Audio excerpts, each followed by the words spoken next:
Well, Tony, you guys knew you absolutely had to have this win. Second half, you went for 10 for 3 touchdown passes. What changed in the second half? Well, I think a little bit was just getting a beat on what they were doing. And, against this team, they rush the passer so well, you just have to keep going, expect a couple negative plays, and then you can hit them if you get enough time. And we did that. The guys did a great job tonight. You guys came into this game dead last in the NFL in rushing, and you said we've absolutely got to run against the Eagles. Yes. So, Matt, how much did having DeMarco Murray back help the offense? Oh, it's if you're able to run the football, it changes the entire landscape, and it helps our guys up front tremendously. They got to, like I said, some teams we've played have gotten after us a little bit just in the pass rush, but we continue to battle, and when you're able to run the ball, it just makes them think double guess every time, and coverages kind of get simpler, and it just helps out everybody. I know the win is the most important thing here, Tony, but in the process, you become the Cowboys' all-time leader in touchdown passes. What does that mean to you? Well, like you said, it's about the win, and it would have been at this point right now, it's hard to think that way because we're right in the middle of a playoff race that we desperately had to have this game, and we know that, so the sense of urgency is all about that.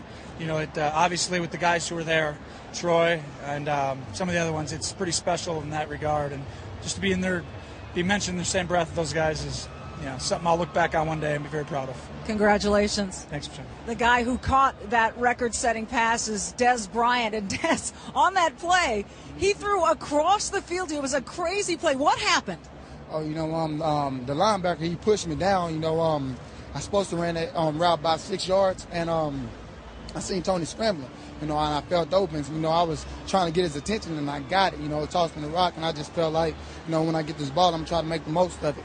And, came out with a touchdown. And, just for him to be the all-time passer, that made me feel special, especially the one who got it, helped him get it. At one reception in the first half, and then things just exploded in the second half. What changed? Oh, just staying focused. Really nothing changed. Just staying focused, staying on the game plan, keeping my mind right. And Tony, just believe in me.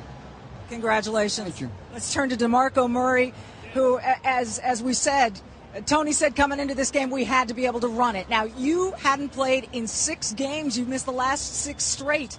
So it was going to work around your conditioning, how you felt. How did your productivity match up with what you expected? I came out here expecting a lot of myself. Thank God, healed me, and our trainers did a great job at protecting me and making sure my cardio was right. But I did expect a big day, and I knew I had to come out here and just run hard, play hard to give us a spark. So the big question is, can you do it again? Because obviously now you guys want to go ahead and keep winning. They're going to need you to do that. How are you feeling physically about all of that? I feel great. I feel great. In order to win around this league, you have to run the ball, and you can't be one-dimensional. We proved that tonight that we got to continue to stay on the same page and just keep grinding. DeMarco, congratulations. Thank you. Appreciate it.